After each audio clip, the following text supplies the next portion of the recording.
Welcome to Learning with Lila. Today is Chapter 4 of Beastly Tales from Here and There Read-Alouds. The Rat and the Ox. Once the Chinese zodiac wandered slightly off its track, and a scholar deity was assigned to go and see what the gods could do about it, for they couldn't do without it. Since the zodiac had swerved, everything had topsy-turved. All the years had gone awry, springs were cold and monsoons dry. Bears came out of hibernation in midwinter with elation. Then they saw the sky and scowled, shook their frozen fists and growled. Rabbits raged and voles grew vicious. All these signs were inauspicious. And the gods were much resented by a world so discontented. So the deity descended, and until his task was ended, workaholically obsessed, he took neither food nor rest, but with undiminished vigor questioned every fact and figure, size of sunspots, times of tides, weights of whitefish, and besides, cross-examined train communers, crunched the data in computers, test truths, refuted guesses, curved his T's and crossed his S's, asked the planet's piercing questions, took down sensible suggestions, went to the original sources, studied all impinging forces, multiplied his calculations, grilled the sages of 6 nations, and to the celestial court made this interim report. After 33 years, gods and godlings, it appears that the 12-year zodiac will resume its former track. If we hasten to assign guards to make it toe the line. Guards? What kind of guards, my lords? If I may. You mean with swords? Not exactly. Well, what then? Who precisely are these men? Well, my lords, not men. Then what? Here's the list of guards I've got. When the gods looked down the list, they hired a psychiatrist. Only when he said he'd found that the godlings' brains were sound did they read the list once more. Rabbit, monkey, tiger, boar, dog, sheep, dragon, ox, cock, snake, horse, and rat. There's some mistake. You have made a fool of us. This is quite ridiculous.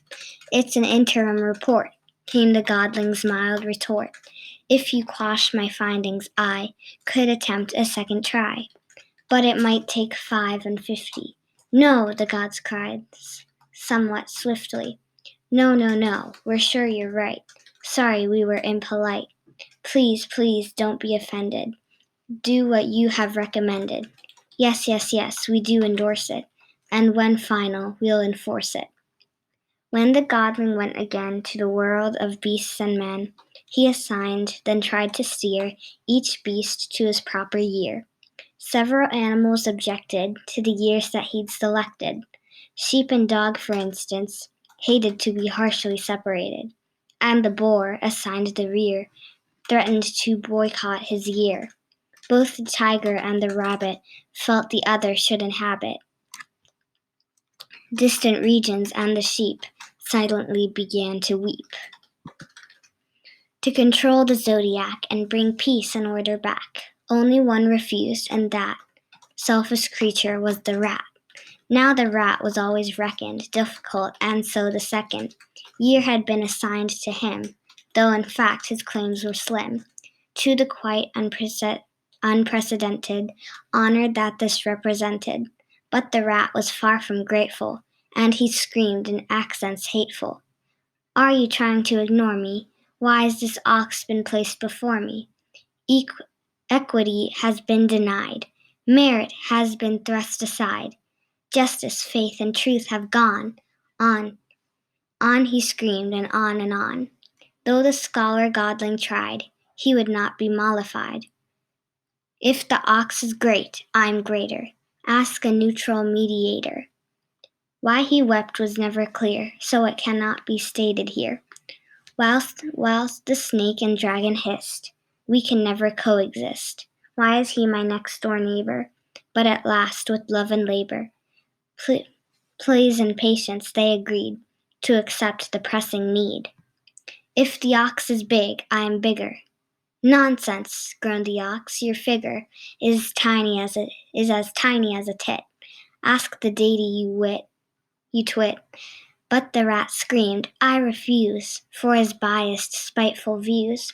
I don't give a flying fig. Ask the public who is big. Put it to a public test. Then we'll see who comes off best. Too diffused as first-class row, and since he was anyhow sure to win, the ox complied, and the press was notified. Then the rat feigned gloom and grief. One night, creeping like a thief, sniveling to the ox he came, and he wept, I'll die of shame. How can I face public scorn? Oh, why was I ever born? Look at my pathetic figure. If I were a little bigger, just a little bigger, I would not wish to shrink and die. I know you deserve first place. Save me from my just disgrace. Now the ox felt rather sad. Cheer up, rat, don't feel so bad. Even if your size were doubled, I would still be quite untroubled. You don't mind? Not in the least. I am much the bigger beast. Ask the godling for permission. I will second your petition. Well, I'll do as you have bid, said the smirking rat, and did. Soon he'd grown to twice his size, from his ankles to his eyes, and on the appointed day, ox and rat went on their way.